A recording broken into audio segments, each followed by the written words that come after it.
Archivist, y'all, exclusively interviewing Kung Fu Vampire, straight out of San Jose, we in Canada, who is San Jose's most vicious Kung Fu Vampire.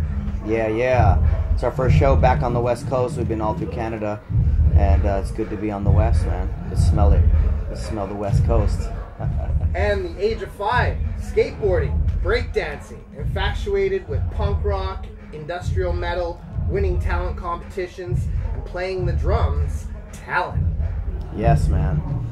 Started breakdancing at 5, and right across from my house there was a fast food joint that would host them in this huge parking lot. And man, I won a contest when I was 5 years old, man, and I just always loved hip hop, you know. Grew up on that NWA and Cypress Hill and all that good shit, so. And you had a group and made tapes since 91 and 92. Elaborate on the times before Kung Fu Vampire. Yes.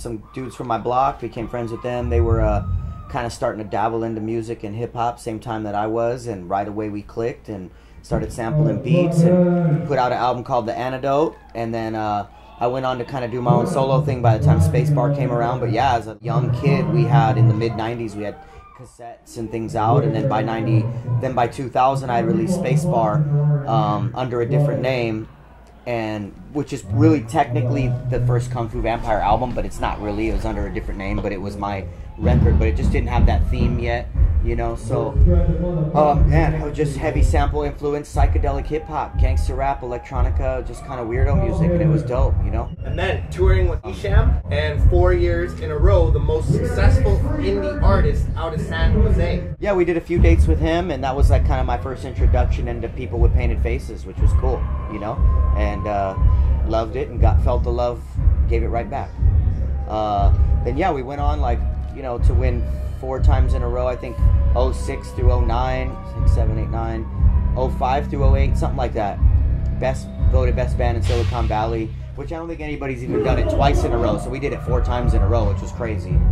But, you know, it's a good honor, man. We put in the work and we got love for it, you know? Excellent. And you into Asian culture. Welcome, we in Vancouver. Yes, I noticed that. Walking around my hotel room, Vancouver is pretty much Chinatown. And speak on the gift of your fruit bat. Have you received any others and any other pets you have? I just got a cat for my daughter. We have a brand new kitten named Willow. And the fruit bat, yeah, I actually got a jade fruit bat, what do you call it? I don't know, ornament that hangs from the wall. I have one of those that I got as a gift. I get random gifts, you know, random crazy shit, whatever. Mainly a lot of weed. We get weed as a gift, which is nice. God's gift. And making an unpublished novel. Speak on the book. Like, what are some other things to be aware of? Womb to the Tomb compilation, Bloodbath, and Be Yours. The book, I'm just being picky about how to release it. It's timeless anyway, so it doesn't matter if it's old or not. I think it's still dope either way. You know, I want to make it a movie, I want to make it a comic book, but it needs to be done right, and, you know, maybe this year I'll get something going because I have a lot more connections. Womb Till Tomb was a compilation of me and all my buddies from the old days, and just rare releases that I hadn't really, you know, I just wanted to put something fun out, so that was kind of the first project under Kung Fu Vampire, technically, was Womb Till Tomb in 2002. And then in 2003, we did the Bloodbath Beyond album. It came out in late 2003, which was the first full-length record from Kung Fu Vampire, plus a DVD. So it was a 2-disc album, and it was very Asian influenced and Gothic influenced. The theme was really tight, you know? And then a few years back in the business, with Twisted, Slaughterhouse Tour. How was it? The saga was great. continues. That was actually the very first real tour, 50 dates across the whole U.S., and it just kind of blew up from there, you know. You can thank Twisted for introducing me to the Juggalos and all the fam, you know. That's really where it's at, because I don't come from that culture, and I just love it and respect it, and now it's my favorite shit in the world, you know what I mean? And meeting with Tech, you brought a box for him. What was in it, and what else have you given to others from the box? Oh, you don't get to find out about the box. That's one of the next videos. maybe even the video for a song me and Tech do. But yeah, the story of the box is a saga that goes on in my videos, and you got to kind of just watch them all, and it'll take a long time before they all are put together. But you know, we'll see. He's been a friend for many years now, so you know it's overdue that we do some stuff together. It's beautiful that you come in like putting out the box for different people, and now it's like a mystery to keep intertwined with it. Yeah, there's a story behind it. And Dead Sexy selling more than 10,000 copies. Oh yeah, Dead Sexy. This was really the release that kind of got us out there and took off. 100% independent, man. This was shot in my living room. Not that you could ever tell, it looks super dope. But we came out hard with this one on the Slaughterhouse tour, and it's just been a big seller. I'm proud of this record, you know. And then Love Bites. This is my favorite record, the best music done to date by far. This one's moving hard. If you don't have it already, go grab it. iTunes, Google Play, whatever. You can get it from our website. We just repressed it, so we're good with that. And then the Team Backpack Cypher with Snack the Ripper and Mac Ball. Yeah. And they say you sound like the Grave Diggers, Tech Nine, Cool Keith, and Outkast all in one. Yeah, how much of that is true, I don't know. But the Team Backpack Cyphers were really fun. They brought attention to my lyrical skill to a totally different audience, and been waiting for other audiences to see what I do, you know. I've been so busy in the studio and just doing my tours and tours with Twisted and other people that, you know, not a lot of other audiences know what I do, and we're straight up hip hop, so it'd be nice for more hip hop heads to get to know what we do, you know. And then the collab with the homies, Potluck. Oh yeah, I love these motherfuckers, man. Potluck's the homies. We did this song, Going Crazy. Love it. Shout out to One Ton. He's one of my dudes. And underrated. Love you guys, man. And then Twisted Insane, the Insane Asylum. Yeah. This guy pulled out all the CDs. Twisted Insane. It's one real Twisted Insane motherfucker. Love you, dude. Yeah, great song. He brought out a different style chopper side of me. Get that album, it's great. And music videos, Nightmare Walking, Grinder, I Count, Love Bites, and the ladies are Proper and Zombie in that pumpkin patch with E40. And then next, Reanimated. Yeah, so yeah, all the ladies in the videos are basically just friends of ours, cousins, family members, you know, sisters, friends, and yeah, it's great. And Reanimated, we're proud of this album, and you know, this was a fun record, you know. It's just fun. The artwork is fun. Actually came out September 11th. Grab that one as well. It's on iTunes and everything. It's just a lot more focused heavily on the vocals. You can hear a lot of the vocals really well on it. How's it gone? Elaborate on the record and what's next? Yeah, it's got Hobson on it. Brother Jay from X-Clan, who's a classic, you know, one of the pioneers of hip-hop and political hip-hop. And we're just going to push the hell out of it, man. Really get people to bump it, because I think if you hear this record, it's going to change your perception of where hip-hop can go and what we're doing, what we're all about, you know.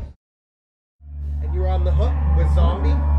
Yeah, we shot the music video in Petaluma. It says Gilroy, but hey, the secret's out. It was shot in Petaluma right before a Tech 9 concert. E40 masterminded that and put it out.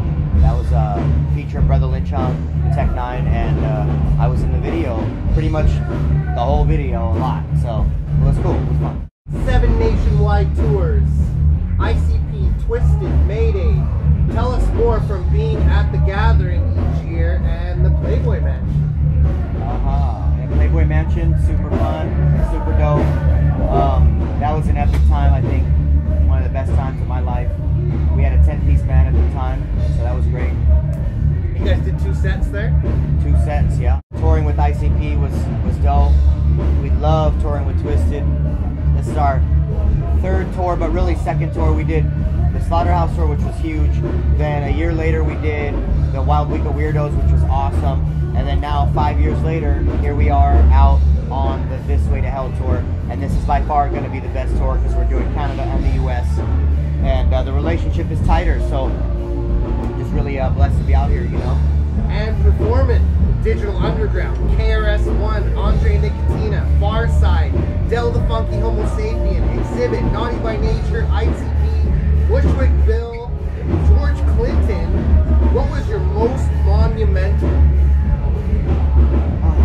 That's a hard one. I'd have to say performing with Digital Underground was pretty awesome because I was a huge fan of them. One of the few hip-hop groups that I just admired, you know. And then playing with Two Live Crew and Bushwick Bill, you know, that was great. Bushwick is just psychotic and weird, so that made it for an interesting after party, to say the least, you know. And the best tour and the largest crowd you've ever rocked? The best tour is this one.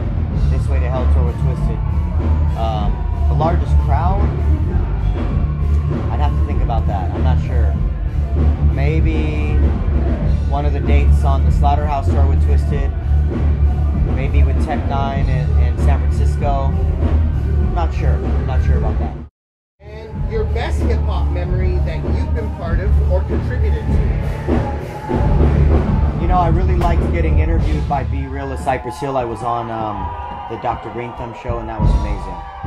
You know, that was he's one of my influences and someone I like a lot. So shout out to Be Real, he's the homie. You know, that was great. That was a huge moment. You know. And you have anything to say to Canada? Canada, we have not seen a moose yet, and we're not going to. You guys lied to me. There's no moose in southern Canada. It's hard to see them. But I love Canada. The people are so much nicer. I feel like I vibe better with Canadians because they got big hearts, and so do I. And thank you so much. When you see our name on anything, please come out. Tell all your friends. You know how great our live show is, and I feel like we stand by our live show, you know. It's been awesome. You guys got funky potato chip flavors, and, you know, Canada, eh? And you got any shouts?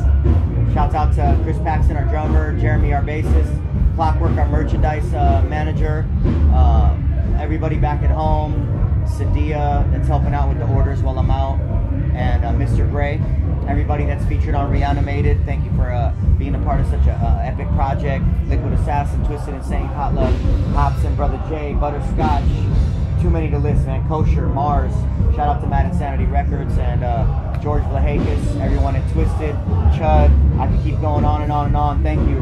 We live in a blessed time, in a blessed world. Peace. Respect. The Archivist, Kung Fu Vampire, doing big fangs. And shouts to Cross-Eyed Joe. Cross-Eyed Joe, what's up, bro? He did a great job booking our last tour, man. The Hunger Paints tour. Me and Recognize, he killed it on the booking. Shout out to G-Mo Ski, my good homie, Dirtbag Dan, Joe Cutter, everyone from San Jose. Thanks for showing me love. You know I'm out here doing it big as fuck, and you guys don't hate on me, so I appreciate that. And we stay doing big fangs. Always. And shouts to Kung Fu Vampire. And this is The Archivist. And you've been archived.